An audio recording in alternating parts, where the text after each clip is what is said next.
세계보건기구에서도 1급 발암물질로 분류하기도 했었는데요. 이는 담배라든지 성면, 방사능과 같은 수준의 발암 가능성을 의미하는 것입니다.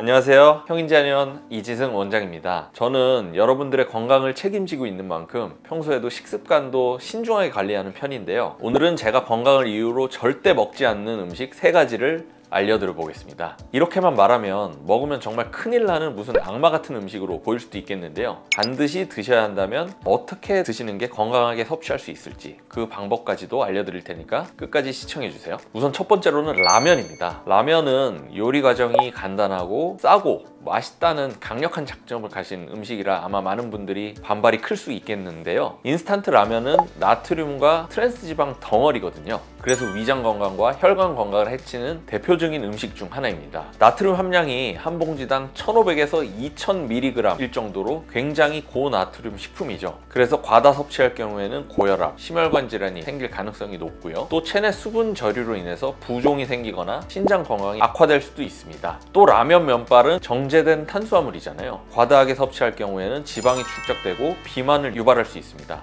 또 GI라고도 하는데 혈당 지수가 굉장히 높기 때문에 혈당이 급상승하게 되고 시간이 지나면 또 급격히 하락하게 되면서 폭식을 더 유발할 수 있다는 점도 들 수 있겠습니다. 물론 요즘은 기름에 튀기지 않은 겉면 라면이 굉장히 많이 나와 있죠. 일반 라면보다 나트륨이나 화학 첨가물이 상대적으로 적고 칼로리와 지방 함량이 대체적으로 낮습니다. 하지만 주 원료가 정제된 탄수화물의 결정체인 밀가루라는 점은 변함이 없기 때문에 탄수화물 함량이 높고 단백질이나 식이섬유 등이 부족하다는 단점은 여전합니다. 그렇다면 반드시 라면을 드셔야 한다면 어떻게 먹어야 덜 해롭게 먹을 수 있을까요? 우선 스프를 절반만 사용하거나 천연 다시마 육수를 활용해서 나트륨을 줄일 수 있는 방법이 있겠고요. 또한 청경채라든지 숙주, 두부, 계란과 같은 것들을 함께 넣어서 단백질과 식이섬유를 추가해서 영양 균형을 맞추는 좋은 방법도 있을 수 있겠고요. 마지막으로 면발을 다 먹더라도 국물은 가능한 적게 먹어서 나트륨 섭취를 최소화하는 것도 도움이 된다고 할 수 있겠습니다. 절대로 먹지 않는 두 번째 음식은 바로 햄과 소시지와 같은 가공육입니다.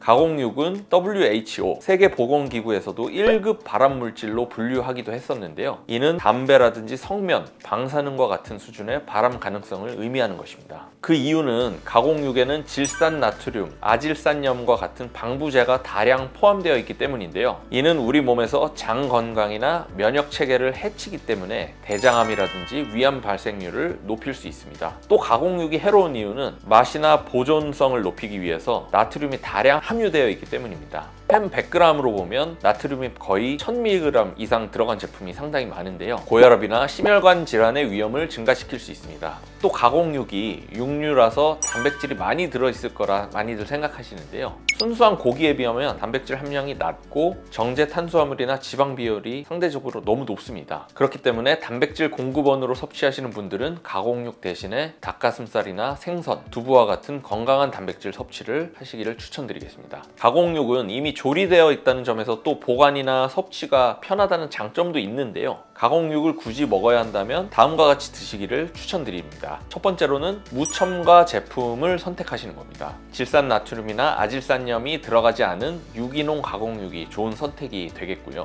다음으로는 가공육을 불에 구워서 드시기보다는 물에 데쳐 먹는 것을 추천드리겠습니다. 이 가공육을 끓는 물에 한번 데치게 되면 가공육에 들어있는 방부제 성분을 많이 줄여줄 수가 있거든요. 채소와 함께 섭취하길 권해드리겠는데요. 양배추나 브로콜리와 같은 채소는 발암물질을 배출시키는데 도움을 주기 때문입니다. 제가 절대 먹지 않는 마지막 음식은 바로 달달한 밀크티, 버블티입니다. WHO에서는 당류를 하루 권장 당 섭취량을 25g으로 제한해 두었는데요. 밀크티 한 장당 당 함유량은 보통 40g에서 60g 정도입니다. 한 잔만 마셔도 벌써 하루 당 섭취량을 거뜬히 넘기는 거죠. 그래서 이렇게 한 잔, 두 잔 드시다 보면은 혈당이 급상승하게 되고 인슐린이 과다 과다하게 분비되면서 체지방이 축적되고 당뇨병의 위험이 증가되게 됩니다. 또 과도한 당 섭취는 콜라겐을 손상시켜서 피부 탄력 저하나 노화의 원인이 될 수도 있고요. 혈관 내벽에 염증을 일으켜서 혈관도 일찍 늙게 만들게 됩니다. 또 버블티를 자주 드시는 분들은 타피오카 펄 때문에 드시는 분들이 많이 계실 텐데요. 버블이라 불리우는 이 타피오카 펄은 순수 100% 정제된 탄수화물 덩어리입니다. 그래서 밀크티 한 잔에 이 펄을 추가하게 되면 한 잔당 약 150g에서 200칼로리가 추가되게 되는 것입니다. 이런 고열량 탄수화물 덩어리는 위장에 오래 머무르게 되면서 소화가 느리게 되기 때문에 소화불량이라든지 변비와 같은 위험 또한 유발될 수가 있습니다. 또 밀크티에는 연유나 전지 분유, 크림 파우더가 많이 들어가거든요.